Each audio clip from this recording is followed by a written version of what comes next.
Good morning बच्चों, मेरा नाम सत्येंद्र कुमार गुप्ता है और मैंने फिजिक्स से एमएससी किया है और 8 ईयर का टीचिंग एक्सपीरियंस है। ठीक है, उसी एक्सपीरियंस के साथ आज हम क्लास 9 का चैप्टर नंबर 1 है और मोशन, ठीक है, चैप्टर का नाम है मोशन, उसके बारे में स्टडी करेंगे और डिस्कस करेंगे। ठीक है, तो हम लोग पढ़ेंगे क्या, मोशन।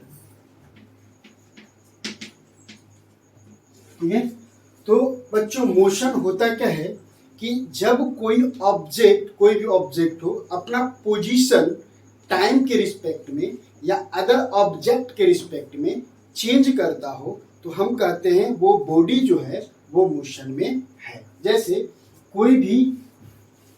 जैसे हमारा ये हैंड है और ये हैंड क्या हो रहा है कि टाइम के रिस्पेक्ट में ये मान लेते हैं मोशन में, अपना पोजीशन चेंज कर रहा है, तो हम कहेंगे ये हैंड जो है ये मोशन में है। सपोज ये डस्टर भी है, उसी तरह से ये डस्टर जो है ये टाइम के रिस्पेक्ट में मूव कर रहा है। ठीक है, जैसे जैसे टाइम देख रहे हैं तो कभी पोजीशन इसका अप है तो कभी डाउन में है, कभी ऊपर है तो कभी नीचे है, तो इस तरह से हम कहेंगे कि ये जो डस्टर है ये मोशन में है। आप देख सकते हैं इलेक्ट्रिक फैन, ठीक है, जो इलेक्ट्रिक फैन है जब भी वो ऑन है तो वो क्या होता है, मोशन में होता है। यानी मोशन क्या है कि when a body change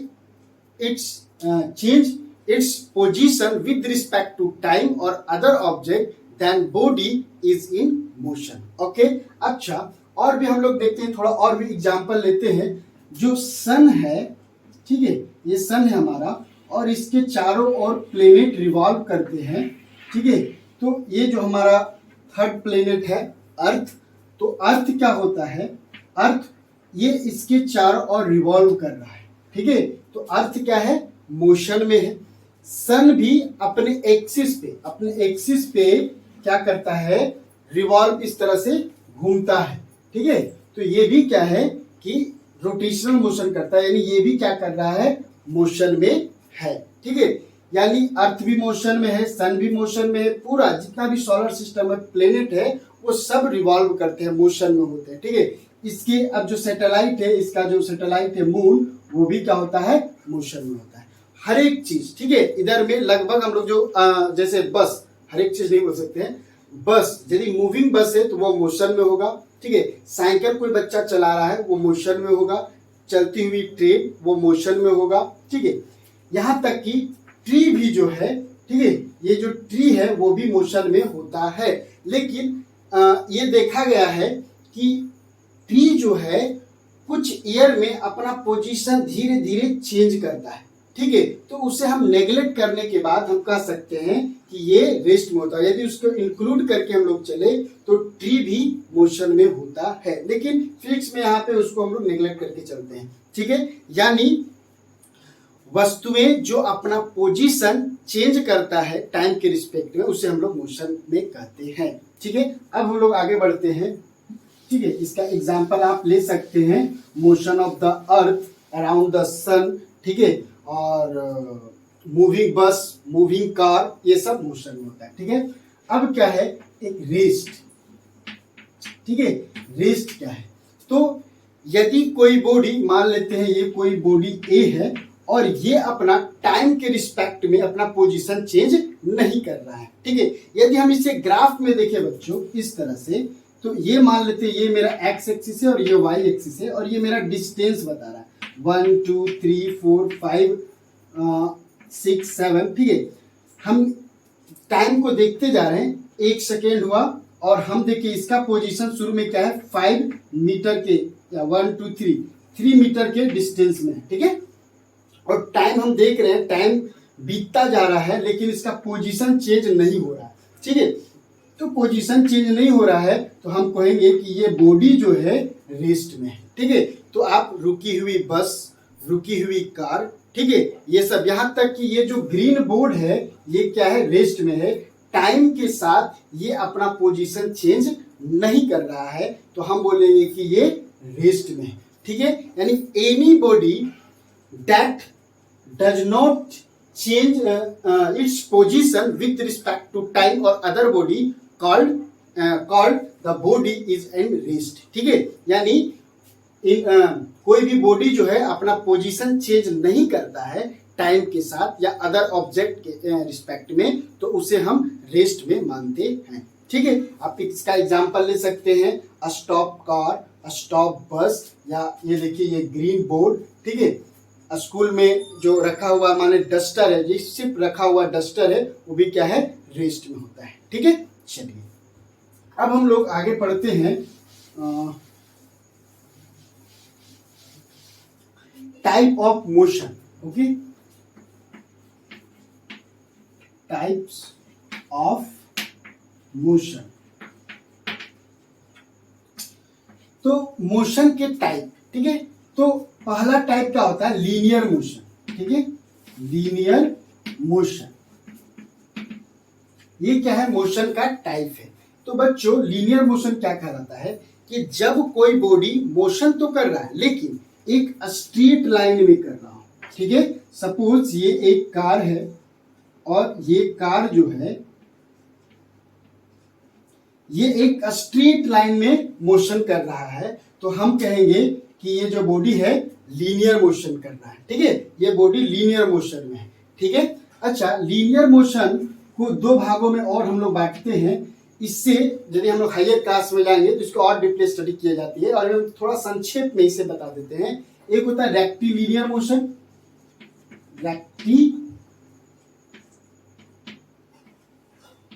linear motion, और एक होता है ट्रांसलेटरी मोशन। ठीक है, ट्रांसलेटरी मोशन। ठीक है, तो रेक्टिलिनियर मोशन और ट्रांसलेटरी मोशन, इसमें क्या होता है बच्चों, जब एक पार्टिकल स्ट्रेट लाइन में मूव करता है तो हम कहते हैं ये पार्टिकल रेक्टिलिनियर मोशन कर रहा है। और इसमें हम लोग पार्टिकल नहीं लेते, एक छोटा सा पॉइंट मास ऑब्जेक्ट लेते हैं, और वो यदि स्ट्रेट लाइन में मूव कर रहा है तो उसे हम कहते हैं रेक्टिलिनियर मोशन है उसका।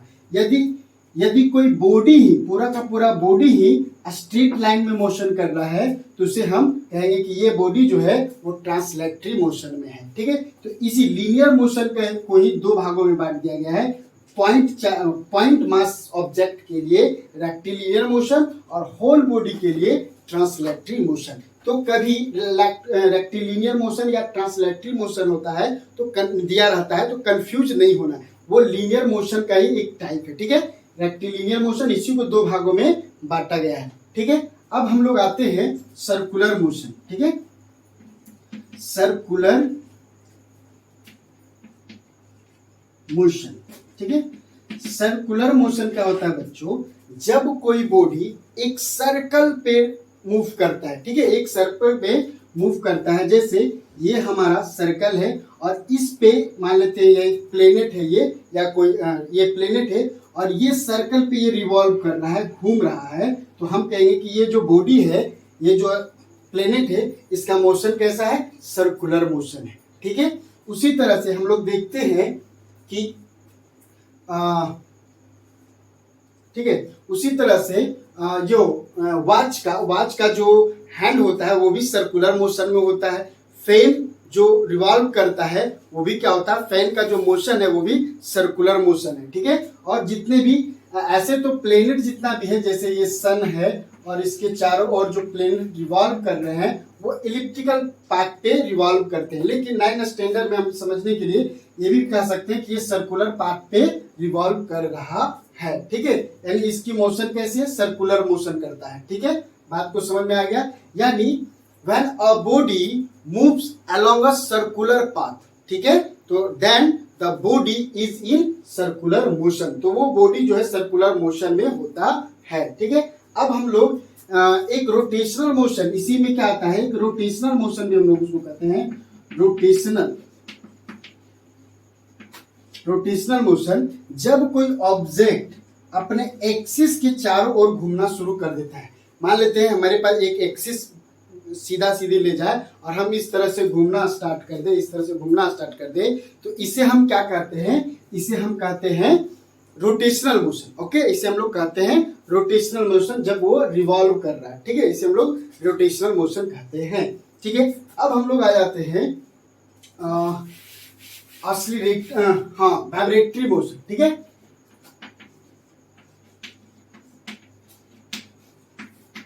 Vibratory motion. ये मोशन क्या होता है, जब कोई ऑब्जेक्ट एक फिक्स्ड पॉइंट, ये फिक्स्ड पॉइंट है, इसी के आगे पीछे मान लेते हैं ये एक बॉडी है, वो इधर यहां से यहां इस तरह से, ठीक है, टू एंड फ्रो, ठीक है, to and fro, back and forth move कर रहा है, एक पॉइंट के आगे पीछे हो रहा है, तो हम इसे कहते हैं कि ये जो बॉडी है वो वाइब्रेटरी मोशन में है। ठीक है, आप मोबाइल का वाइब्रेशन देखते हैं, वाइब्रेट करता है, या फिर इस तरह से एक, ठीक है, इसको चिमटा बोलते हैं, जिससे हम लोग रोटी वगैरह निकालते हैं। ठीक है, तो इसको यदि खींच करके छोड़ दिया जाए तो ये इस तरह से वाइब्रेट करना शुरू कर देता है।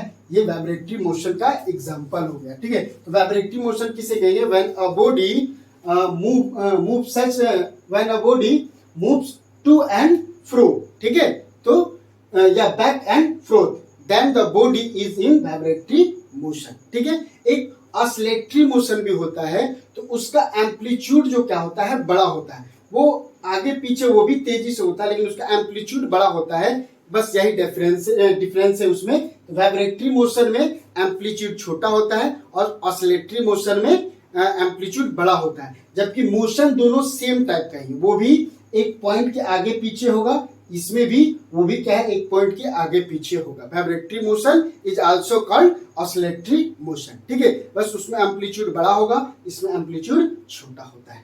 ठीक है, अब हम लोग आते हैं, तो इसका एग्जांपल पेंडुलम का जो मोशन होता है, पेंडुलम का, वो वाइब्रेटरी मोशन ही है, पेंडुलम का मोशन। ठीक है, अब हम लोग आगे बढ़ते हैं और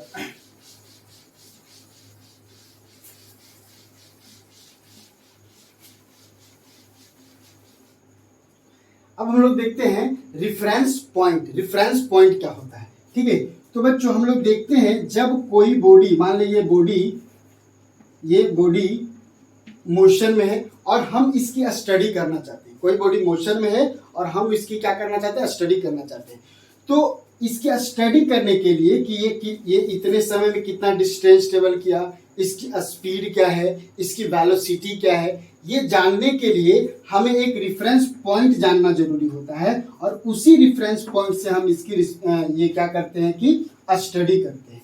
यानी जिस पॉइंट से हम किसी दूसरे बॉडी की स्टडी करते हैं, ठीक है, उसी को हम रेफरेंस पॉइंट बोलते हैं। जैसे यहाँ से हम ये कर रहे हैं कि 1 2 3 4 5 6 7 8, ठीक है, बॉडी 1 2 3 4 मीटर, यानी बॉडी ए जो है वो रेफरेंस पॉइंट मान लेते हैं, ये P है रेफरेंस पॉइंट। ठीक है, यहां से 4 मीटर की दूरी पर है कौन, ये ऑब्जेक्ट ए, और कुछ टाइम के बाद, मान लेते हम लोग टाइम काउंट कर रहे हैं, और कुछ टाइम के बाद ये बॉडी मान ले यहाँ पे आ जाती है।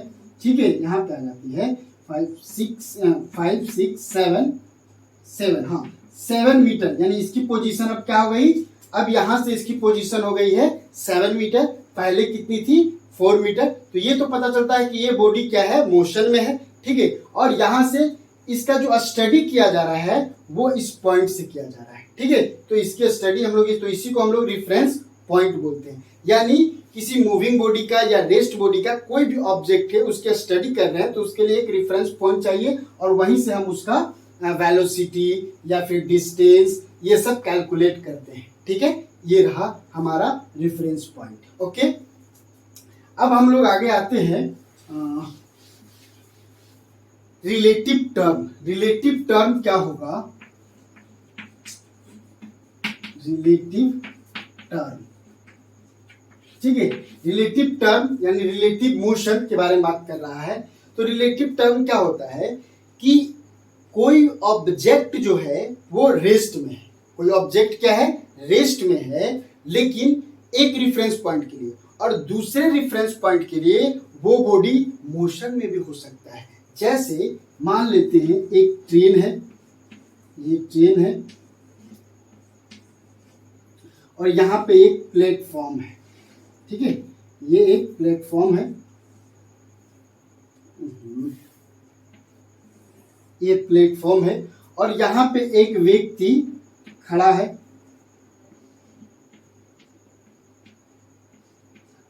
ठीक है, ये एक व्यक्ति है, ये खड़ा है यहाँ पे, और इसमें भी दो व्यक्ति ए और बी है, यहाँ पे भी दो पर्सन यहाँ पर भी इस ट्रेन में है, और ये ट्रेन क्या कर रहा है, मूव कर रहा है, ये ट्रेन मूव कर रहा है।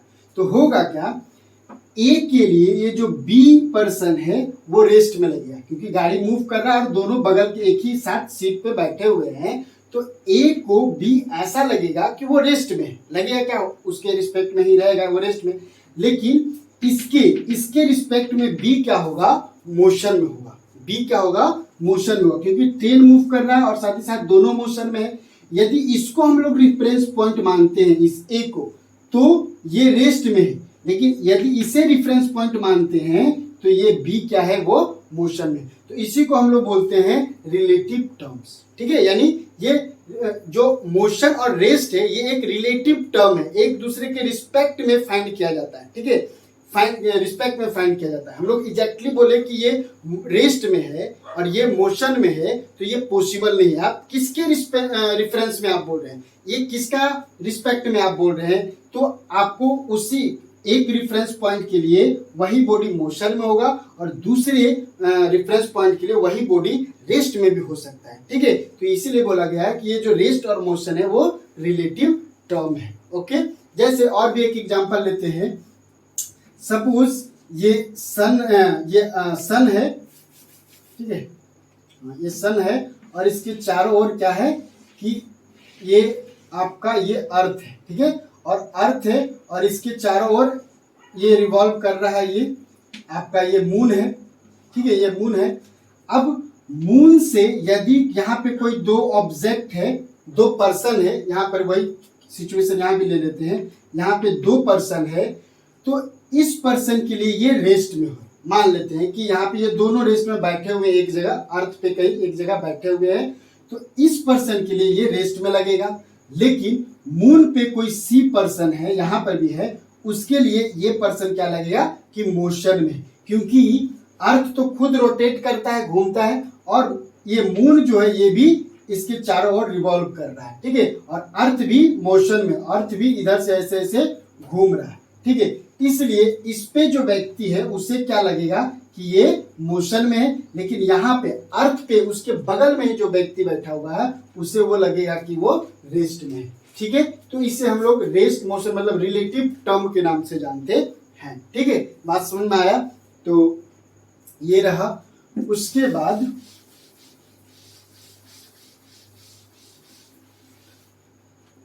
हम लोग देखते हैं क्वांटिटी के बारे में। अब देखते हैं कि दो तरह की क्वांटिटी होती है, स्केलर क्वांटिटी और एक होती है वेक्टर क्वांटिटी, ओके। मान लेते हैं स्केलर क्वांटिटी, देखिए क्या होता है, स्केलर और वेक्टर क्वांटिटी। तो स्केलर क्वांटिटी,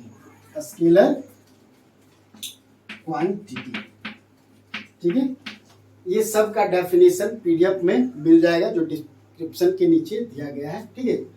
अब सिर्फ आप यहाँ पे समझने की आप प्रयास करें, ठीक है।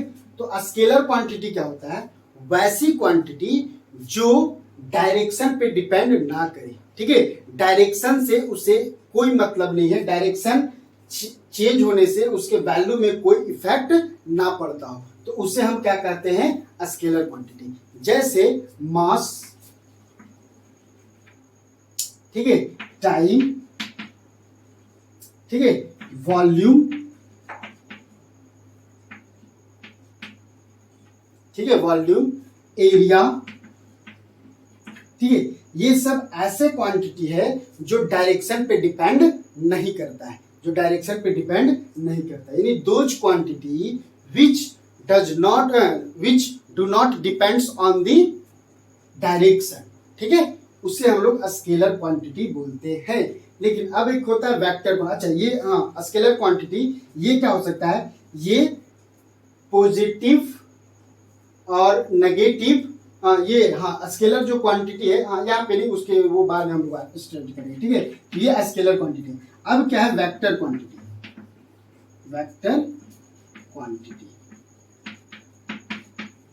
ठीक है, वेक्टर क्वांटिटी मतलब ऐसा फिजिकल क्वांटिटी जो डायरेक्शन पे डिपेंड करता हो, यानी डायरेक्शन चेंज कर देने से उसका मैग्नीट्यूड पे असर पड़ता हो, उसके वैल्यू पे असर पड़ता हो, उसके इफेक्ट पे असर पड़ता हो, तो उसे हम लोग क्या कहते हैं, वेक्टर क्वांटिटी कहते हैं। जैसे एग्जांपल में ले लेते हैं फोर्स। फोर्स एक क्या है, वेक्टर क्वांटिटी है। यदि इसका डायरेक्शन बदल दिया जाए तो उसके इफेक्ट पे असर पड़ेगा। ठीक है, ठीक है, इफेक्ट पड़ेगा। ठीक है, उसके बाद आपका होता है एक्सेलरेशन, वेलोसिटी। ठीक है, वेलोसिटी भी एक स्केलर क्वांटिटी है, वेक्टर क्वांटिटी है। एक्सेलरेशन भी एक वेक्टर क्वांटिटी है। ठीक है, और आप ले सकते हो मोमेंटम। ठीक है, पी से इसको हम लोग दिखाते हैं, और ये देखिए वेक्टर का साइन है, इस तरह से वेक्टर आप दे सकते हैं। ठीक है, ये वेक्टर का साइन है। तो मोमेंटम, जो लीनियर मोमेंटम हम लोग आगे पढ़ेंगे ये। ठीक है, और एक्सेलरेशन, वेलोसिटी, ये सब भी हम लोग आगे पढ़ेंगे। तो ये सब क्या है, वेक्टर क्वांटिटी है। ये सब क्या है, वेक्टर क्वांटिटी, यानी ये डायरेक्शन पे डिपेंड करता है। तो आपको याद रखना होगा ये सब कि फोर्स है, एक्सेलरेशन है, वेलोसिटी है, लीनियर मोमेंटम है, ये सब वेक्टर क्वांटिटी है। जबकि मास है, टाइम है, वॉल्यूम है, एरिया है, ये सब स्केलर क्वांटिटी है। ये सब डायरेक्शन पे डिपेंड नहीं करता है, जबकि ये सब डायरेक्शन पे डिपेंड करता है। ठीक है, यहाँ पे अब हम लोग और आगे पढ़ते हैं।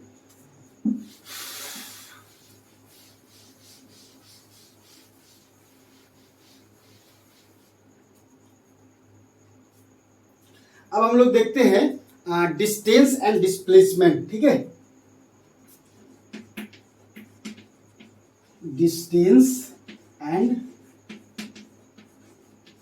डिस्प्लेसमेंट। ठीक है, डिस्टेंस एंड डिस्प्लेसमेंट ये क्या होता है, इसके बारे में चर्चा करते हैं। तो मान लेते हैं ये एक पॉइंट है और एक ये पॉइंट है। तो पॉइंट ए से पॉइंट बी पे हमको जाना है। ठीक है, तो यहां से जब हम लोग ये जा रहे हैं, मतलब इसी तरह से रास्ता बना हुआ है, आपका जो रोड है वो इसी टाइप से बना हुआ है। ठीक है, इधर आपका जाने अलाउ नहीं है, इधर जाना अलाउ नहीं है, मतलब जंगल झाड़ कुछ है। मान लेते ये आपका होम है और ये आपका स्कूल है। तो आप देखते होंगे कि आपका स्कूल का जो जाने का रास्ता है वो एक, मतलब एक रोड बना हुआ है और उसी को आप फॉलो करते हुए जाते हैं। तो सपोज यहां से हम निकले और इस तरह का पाथ फॉलो करके हम अपने स्कूल पहुंचे। ठीक है, तो इसकी जो पूरा लेंथ जो होगा इस पाथ का जो एक्चुअल लेंथ होगा उसी को हम लोग डिस्टेंस बोलते हैं। ठीक है, उसी से हम लोग ये बोलते हैं, डिस्टेंस बोलते हैं, यानी actual length of the path called distance. ठीक है, लेकिन अब यदि हमारे पास हेलीकॉप्टर हो तो हम तो सीधा जा सकते हैं ना, यहां से ऐसे सीधा जा सकते हैं। तो इस पॉइंट का जो शॉर्टेज डिस्टेंस होगा, ठीक है, उसी को हम क्या बोल रहे हैं, डिस्प्लेसमेंट बोलते हैं। ठीक है, उसको क्या बोल रहे हैं, डिस्प्लेसमेंट। और जो ये जो पाथ है, पाथ का जो लेंथ है, इसी को हम लोग क्या बोल रहे हैं, डिस्टेंस बोल रहे हैं। ठीक है, ये अच्छा, ये जो है ये डिस्टेंस भी हो सकता है और डिस्प्लेसमेंट दोनों हो सकता है। ठीक है, क्योंकि ये भी तो इसका पाथ है और इसका लेंथ कुछ ना कुछ तो लेंथ होगा, तो यही है। ठीक है, तो ये डिस्टेंस और ये डिस्प्लेसमेंट, यानी डिस्टेंस क्या है, it is the actual length of the path called distance, where जबकि डिस्प्लेसमेंट क्या है, it is the shortest distance between two points, initial point and final point. ठीक है, इसको हम लोग इनिशियल पॉइंट बोल रहे हैं, इसको फाइनल पॉइंट बोलते हैं। जहां से कोई ऑब्जेक्ट चलना स्टार्ट करता है उसे इनिशियल पॉइंट, और जहां पे फाइनली पहुंचता है उसे हम लोग फाइनल पॉइंट कहते हैं। ठीक है, अब यहाँ पे देखेंगे डिस्टेंस के बारे में थोड़ा सा चर्चा कर लेते हैं हम लोग। डिस्टेंस को डी से दिखाते हैं, और ये होता क्या है, ये स्केलर क्वांटिटी होता है। डिस्टेंस क्या है, डिस्टेंस, ठीक है, डिस्टेंस ये क्या है, ये स्केलर क्वांटिटी है, स्केलर क्वांटिटी है।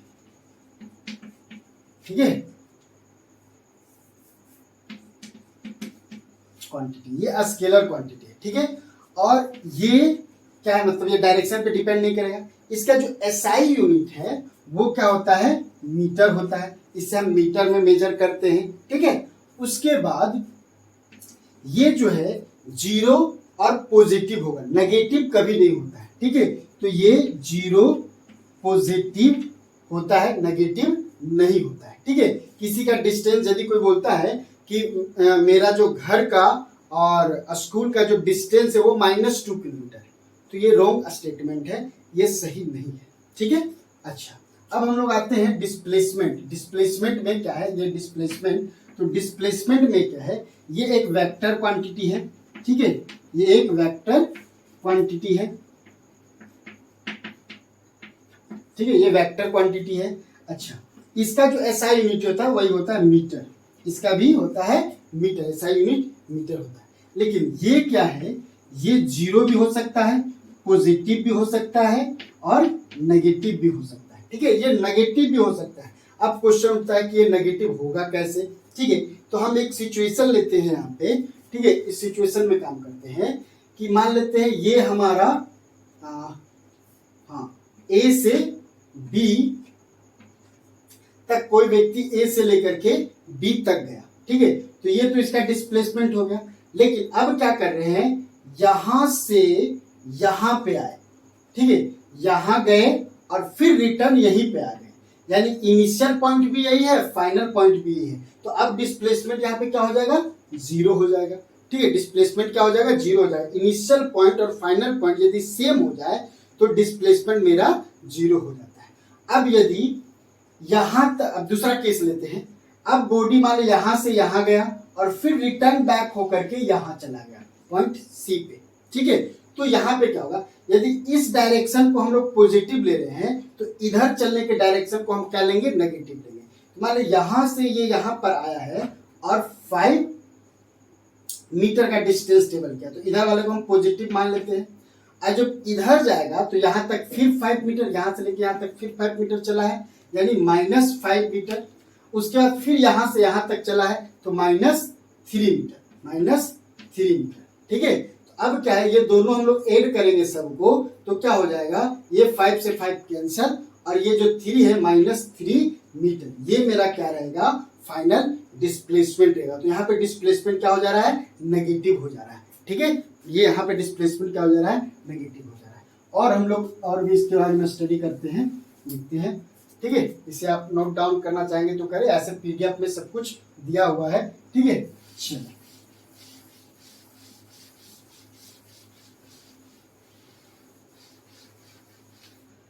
अब जो डिस्प्लेसमेंट की बात कर रहे हैं, तो एक सर्कल पे हम लोग देखते हैं इस तरह से, ठीक है, यदि कोई बॉडी यहां से चलना स्टार्ट करता है और यहां पे पहुंचता है, ठीक है, अपना हाफ राउंड पूरा करता है, ठीक है, तो यहां से ए से चला और बी पे पहुंचा, तो यहाँ पे डिस्टेंस कितना होगा, तो डिस्टेंस, यहाँ क्वेश्चन है कि यहाँ पे डिस्टेंस कितना ट्रेवल किया। तो हम लोग देख सकते हैं कि अच्छा, पहले हम लोग फुल चलते, ठीक है, यहां से ऐसे गया और फिर यहां पे आ गया वहीं पे, तो डिस्टेंस कितना ट्रेवल किया, तो हम लोग जानते हैं 2πr, ठीक है, यहां से चला और यहीं पे आ गया। डिस्टेंस के बारे में बात करें, डिस्प्लेसमेंट में डिस्टेंस के बारे में, तो डिस्टेंस यहां से ये चला और फिर यहीं पे आ गया, अभी हम लोग ये पॉइंट नहीं लेते हैं, तो इसने कितना डिस्टेंस ट्रेवल किया, 2πr, circumference of the circle, उतना डिस्टेंस ट्रेवल किया। लेकिन डिस्प्लेसमेंट कितना होगा, तो डिस्प्लेसमेंट जीरो होगा, ठीक है, क्योंकि इनिशियल पॉइंट और फाइनल पॉइंट यही है, ठीक है, यानी यदि फुल सर्कल में कोई फुल राउंड चलता है तो उसका डिस्प्लेसमेंट जीरो और ये डिस्टेंस टेबल जो है वो 2π, देख रहे हैं आप, डिफरेंस देख रहे हैं, ठीक है, डिस्प्लेसमेंट जीरो हो गया और डिस्टेंस टेबल इतना हो गया। अब हम लोग देखते हैं, यदि यही हाफ राउंड पूरा करे, यहाँ पे बी तक आए, हाफ ही राउंड पूरा किया है, ठीक है, तब डिस्टेंस और डिस्प्लेसमेंट कितना होगा, तो डिस्टेंस देखिए, डिस्टेंस ये होगा यहाँ तक, यानी πr, इसको 2 से डिवाइड दे, 2πr है तो 2 से डिवाइड दे दिए तो कितना आया, πr। लेकिन डिस्प्लेसमेंट कितना होगा, डिस्प्लेसमेंट है, देखिए ये इनिशियल पॉइंट है, ये इनिशियल पॉइंट है और ये फाइनल पॉइंट है, तो इसके बीच में जो शॉर्टेस्ट डिस्टेंस है, शॉर्टेस्ट डिस्टेंस ये कितना है, मानते हैं सर्कल का रेडियस r है और ये भी r है, तो 2r, तो कितना होगा, ये 2r होगा डिस्प्लेसमेंट,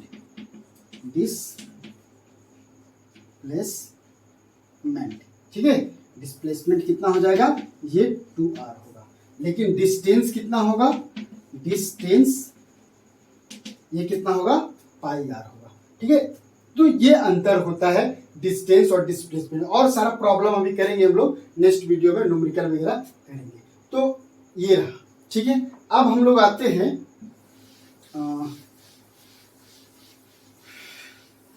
तो डिस्टेंस एंड डिस्प्लेसमेंट में हमें लगता है कि डिफरेंस आपको पता चल गया होगा कि जो डिस्प्लेसमेंट है डिस्टेंस और डिस्प्लेसमेंट,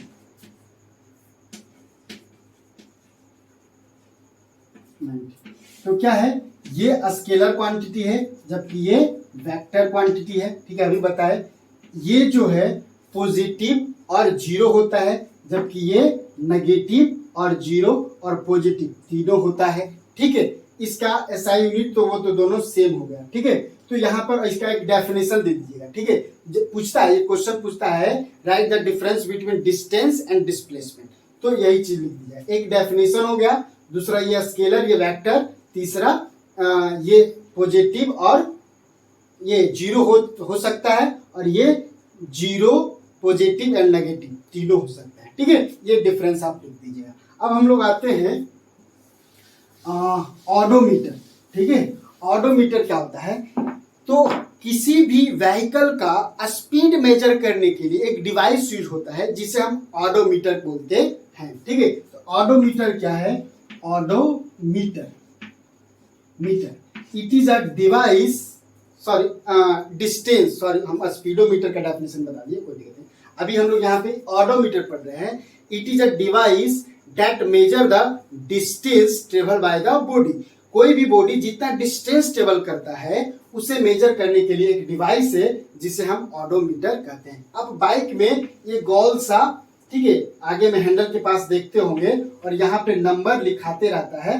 ठीक है, यहाँ पे नंबर लिखाते रहता है। ठीक है, तो उसी को हम लोग क्या बोलते हैं, ऑडोमीटर बोलते हैं। ठीक है, odometer is a device that measure the distance travel by the body. Okay, चलिए अब हम लोग आते हैं यूनिफॉर्म और नॉन यूनिफॉर्म मोशन के बारे में। ठीक है, तो यूनिफॉर्म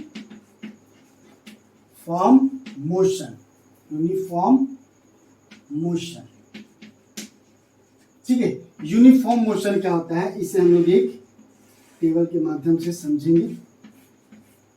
ठीक है, तो ये मान लेते हैं डिस्टेंस है और ये मेरा टाइम है। ठीक है, 1 सेकेंड का टाइम मिला किसी ऑब्जेक्ट को, मान लेते हैं ये ऑब्जेक्ट ए है, इसे 1 सेकेंड का टाइम मिला और 2 मीटर का डिस्टेंस ट्रेवल किया। ठीक है, फिर इसे 1 सेकेंड और दिए तो 2 सेकेंड हो गया, तो ये 4 मीटर का डिस्टेंस ट्रेवल किया। फिर 3 सेकेंड दिए तो ये 6 मीटर का डिस्टेंस ट्रेवल किया।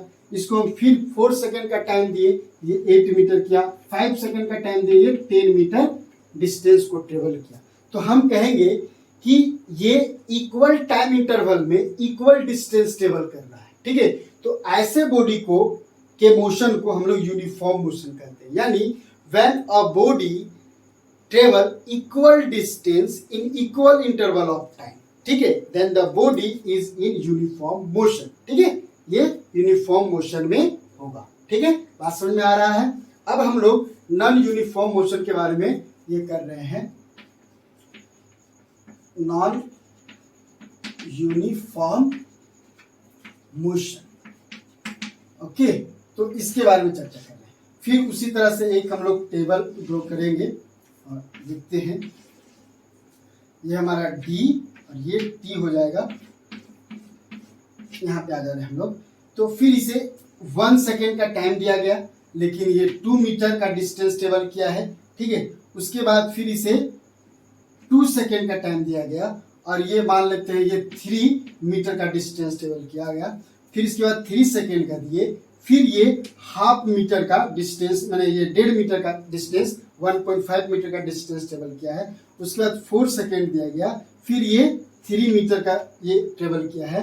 फिर इसे 5 सेकेंड दिया गया, फिर ये मान लेते हैं 6 मीटर डिस्टेंस ट्रेवल किया। तो ये हो क्या रहा है, टाइम तो इक्वल इंटरवल ऑफ टाइम में अनइक्वल डिस्टेंस ट्रेवल कर रहा है। यानी when a body travel unequal distance in equal interval of time, then the body is in non-uniform motion। यानी इक्वल इंटरवल ऑफ टाइम में अनइक्वल डिस्टेंस ट्रेवल कर रहा है, तो ऐसे मोशन को हम लोग नॉन यूनिफॉर्म मोशन कहते हैं। ठीक है, और ऐसा बताइए अब यहाँ पर दोनों ही अनइक्वल हो जाए, ये भी अनइक्वल हो जाए, ये भी अनइक्वल हो जाए, तो भी हम इसे क्या कहेंगे, नॉन यूनिफॉर्म मोशन कहेंगे। ठीक है, तो इसके बाद हम लोग नेक्स्ट में देखेंगे कि न्यूमेरिकल वगैरह कुछ होगा तो पढ़ाएंगे, और नहीं तो फिर और भी कुछ टॉपिक होगा तो इसके बाद हम पढ़ेंगे। ठीक है, तो आज के लिए इतना ही। Thank you.